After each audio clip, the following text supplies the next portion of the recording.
Mūsu piedzīvojumi Dublinā turpinās. Tagad mēs esam vienā, kā jūs varat redzēt, tādā laikam veikala pārtikas, ja, kur ir pasta nodaļa.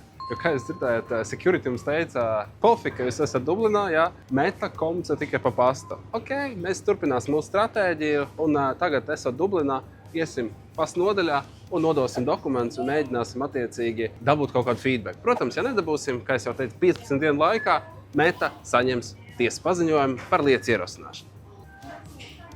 Could it get signature of a recipient also? Yes? Okay. You can see the track number on the website. We're gonna give you the track number. Okay. And how long does it take to... 2 working days. 2 work days, yeah? Perfect. Thank you, bye. Kā jūs tikā redzēt, mēs bijām pastā. Mums izdevās nosūtīt šo te pirmsties brīdinājumu meti pa pastu. Protams, atnākot uz juridisku adresi, mēs nekādā veidā nevaram viņam nodot. Nu tad rīkosimies juridiski un sūtīsim pa pastu ierakstītā vēstulē tepat no Dublinas pasta nodaļas un iedavam 15 dienu termiņu viņam atbildēt, reaģēt kaut kādā veidā, sazināties ar mani. Pretējā gadījumā mēs turpināsim šo juridisko ceļu un tad tiksimies tiesā.